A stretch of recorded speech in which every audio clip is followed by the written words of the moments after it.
एक किताब लिखी है अनुज धर ने।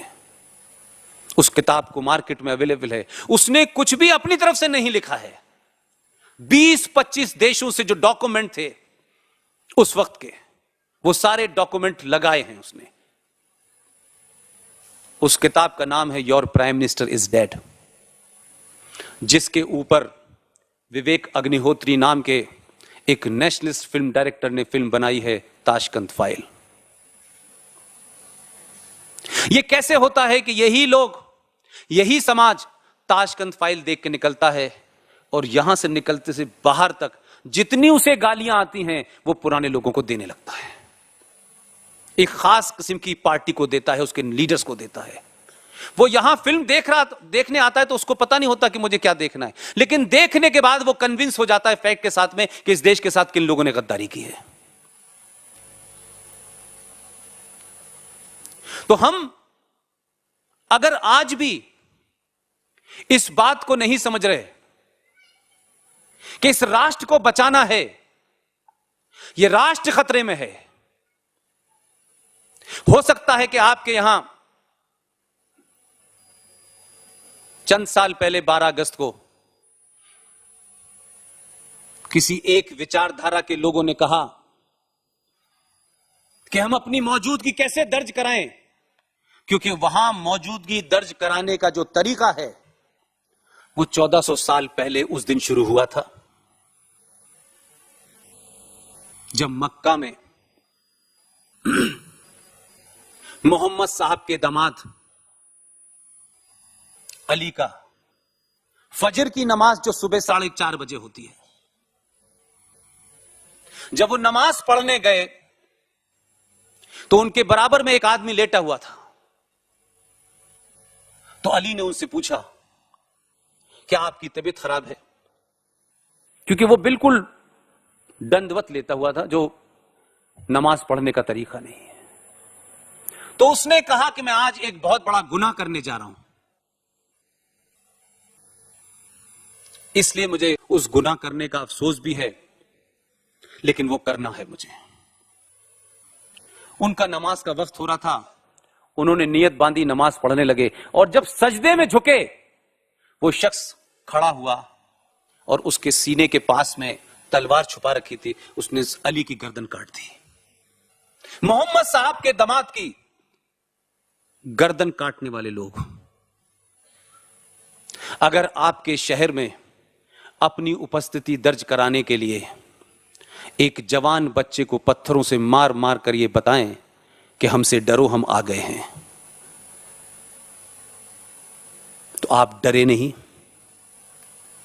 आपने क्या किया? क्योंकि आपके अंदर भी 5000 साल पुरानी सभ्यता के आदर्श धीरे धीरे धीरे धीरे कम हो रहे हैं। आप डरे नहीं, आपने पहले पॉलिटिकल स्कोर बराबर किया, और जिस लड़के को इस शहर के अंदर पत्थरों से मारा गया उसने आपके अंदर एक नई ताकत पैदा की, और क्योंकि आपने वो ताकत हुई, आप यूनाइटेड हुए, आपने जो जगह पे 3-3 बार जिसका कब्जा था उसे उठा के बाहर फेंक दिया। यह बात सिंबॉलिक है।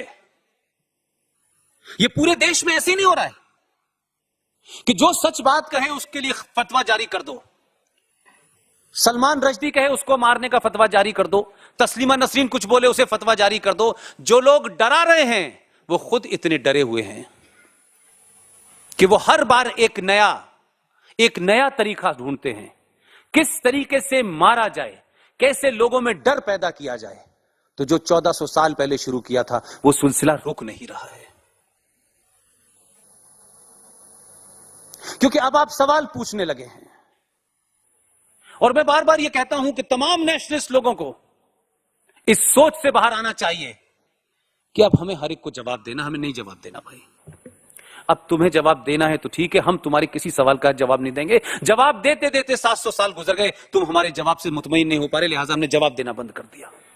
अब सवाल पूछिए। थोड़ा थोड़ा सोसाइटी में सवाल आपने पूछना शुरू किया। पूरा यूरोप चिल्ला रहा है, पूरे यूरोप में फ्रांस से लेके न्यूजीलैंड, ऑस्ट्रेलिया से लेके सब में त्राही मची हुई है।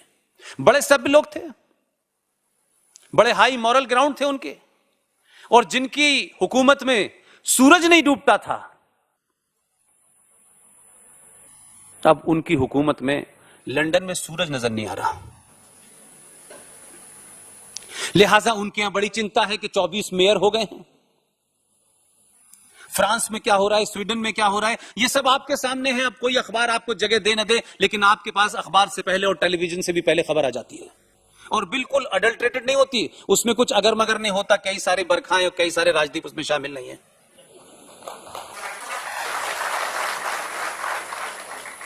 लिहाजा वो लोग अब आपसे क्या उम्मीद कर रहे हैं, क्योंकि आपने सिर्फ थोड़ा सा नैरेटिव बदला है और सवाल पूछा है, और आपने सवाल पूछना शुरू किया तो पूरा यूरोप कह रहा है। आप विदेशी अखबार पढ़िए, 12 साल मैंने बड़े अखबार पढ़े, अभी भी पढ़ लेता हूं, अब समय कम मिल रहा है। वो कहता है कि अगर इस्लामिक आतंकवाद को पूरी दुनिया में कोई रोक सकता है तो सिर्फ भारत रोक सकता है। यह बदलाव क्यों है? यूरोपियन समझदार लोग हैं, उनको आपकी शक्ति का पता है, और आप 700 साल तक इसी सोच से लड़ने के बाद भी आप आज भी मौजूद हैं। लिहाजा जिस वेपन से वो आपको डरा रहे हैं, अभी आपने वो वेपन उठाया नहीं है, उसकी बातें बीच बीच में हो जाती हैं। लिहाजा लोगों को डर लगता है। अब इस बात का किसी को चिंता नहीं है कि सरकार में कौन आया है, सरकार तो एक सिंबल होती है। लोगों को डर यह लग रहा है कि जो ईवीएम हैकिंग करके सत्ता में आते थे, इस बार तो इसने इस देश की मेजॉरिटी का दिल ही हैक कर लिया है। लिहाजा संकट यह है कि दिल में हैक करने के बाद लंबे समय तक बसता है आदमी, रोज रोज नहीं बदलता, और रोज रोज आप अपने दिल में किसी को नहीं बसाते। तो डर यह है कि अगर यही समाज खड़ा हो गया और इसे अपने गौरवशाली इतिहास का पता लग गया, इसके अंदर पुरुषार्थ जाग गया, तो फिर हमारा रास्ता नहीं मिलेगा कि हम किस किस रास्ते से भागें। लिहाजा जितनी ताकत से राष्ट्रवादी ताकतें मजबूत होकर खड़ी हो रही हैं, अपने बल पे खड़ी हो रही हैं, किसी झूठ किसी फरेब पे नहीं खड़ी हो रही, उतनी ही ताकत से आप पे हमला हो रहा है, और उतनी ही ताकत से बेहयाई बताई जा रही है।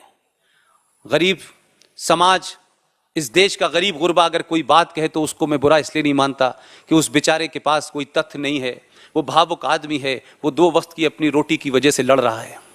लेकिन इस देश में कमाल की बात है, आप सब ने मुझसे ज्यादा टेलीविजन देखा होगा, मुझसे ज्यादा आप पढ़ते होंगे। इस देश में एक राज्य है जिस राज्य के अंदर शिक्षा का बड़ा रिनासा हुआ, बड़े बड़े स्कॉलर वहां से पैदा होते थे। अब वहां पर बगदादी पैदा हो रहे हैं, और उसी प्रदेश के लोगों में जो देश के 70 में 1 कम 69 फ्रॉडों ने चिट्ठी लिखी है प्रधानमंत्री को, उस राज्य के सबसे ज्यादा लोग हैं जहां जय श्री राम कहने पे सजा हो रही है, जहां एक शख्स को इसलिए मारा जा रहा है कि वो कह रहा है मैं जय श्री राम कहूंगा, उससे कहा जा रहा नहीं जय ममता कहो। इस देश में बंगाल के सबसे ज्यादा लोग हैं जिन्होंने प्रधानमंत्री को चिट्ठी लिखी है कि इस देश में लिंचिंग बढ़ रही है। बड़े बड़े फिल्मकार हैं, कुछ अवार्ड लिए थे, वापस करने के लिए वापस हो गए। अब पहले ही 2014 में वापस कर दें, दोबारा मिले नहीं, तो अब क्या करें? अब चिट्ठी लिख रहे हैं। अब चिट्ठी लिखने में हुआ क्या है, यानी बंगाल के लोगों की उन 69 लोगों में सबसे ज्यादा गिनती है। जिस बंगाल के अंदर मालदा हो रहा हो, जिस बंगाल के अंदर लूटपाट मची हो, जिस बंगाल के अंदर हिंदुओं को नाम लेके मारा जा रहा हो, जिस बंगाल में 2.5 लाख मुसलमानों का जुलूस निकलता हो और उस जुलूस में नारे लगाए जाते हो, आर्यन वापस जाओ, रोहिंग्या मुसलमान हमारे भाई हैं, जहां एक विचारधारा की वजह से, जहां एक धर्म की वजह से आपके साथ अन्याय हो रहा हो, सरकार कर रही हो, व्यवस्था कर रही हो, उस जगह उन्हें इंटॉलरेंस और लिंचिंग नजर नहीं आ रही। उनको कहां नजर आती है? उनको लिंचिंग अंसारी में नजर आती है। उनका सेलेक्टिव लेटर, दिल्ली में एक घर के अंदर कुछ 2 बच्चे अपने पिताजी के साथ टेनिस बॉल से क्रिकेट खेल रहे थे।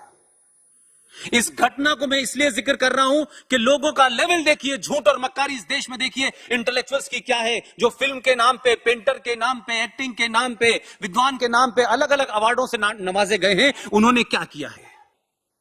2 बच्चे अपने पिता के साथ टेनिस बॉल से क्रिकेट खेल रहे थे। शॉट लगा, घर के दरवाजे से बाहर बॉल निकल के सड़क पे एक शांति प्रिय धर्म के आदमी की पैंट पे लग गई जाके। वो इतना नागवार गुजरा कि 4-5 लोग आए और डॉक्टर नारंग के टुकड़े कर दिए। दोनों बच्चे खड़े होकर देखते रहे। न कोई नेता, न कोई सेकुलर, न एक्सट्रीम लेफ्टिस्ट, कोई उनके घर नहीं गया पूछने। एक लड़का जो म्यूजिक बजाता था,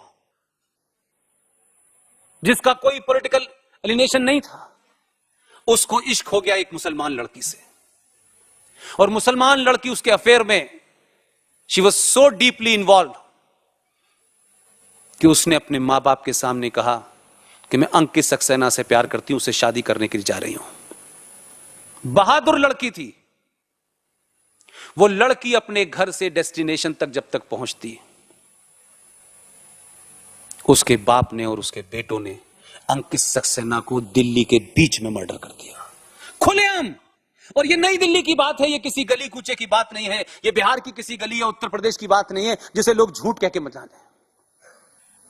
और आखिरी घटना है अभी, एक बुजुर्ग बाप अपनी जवान लड़की को हॉस्पिटल से दवा दिला के लौट रहा था। वो बीमार थी, बुरी हालत में थी। उसको कुछ लोग छेड़ रहे थे, उसने कुछ नहीं, उसने ये कहा मेरी बेटी बीमार है। उसने यहां तक कहा, किसी ने दुपट्टा खींचा, उसने कहा मेरी बेटी बीमार है भाई, मुझे क्यों कर रहे हो ऐसा। आप सोचिए पागलपन की। और अली के हत्यारों का और उनके मानने वालों का चरित्र देखिए। उस बाप की भी हत्या कर दी, उसके बेटे बचाने उनको भी हत्या कर दी। लेकिन किसी ने चिट्ठी नहीं लिखी कि ये इंटॉलरेंस बढ़ गया है, ये लिंचिंग हो गई है, ये सेलेक्टिव मक्कारी है, ये फ्रॉड है इस देश के अंदर। आपको बोलना होगा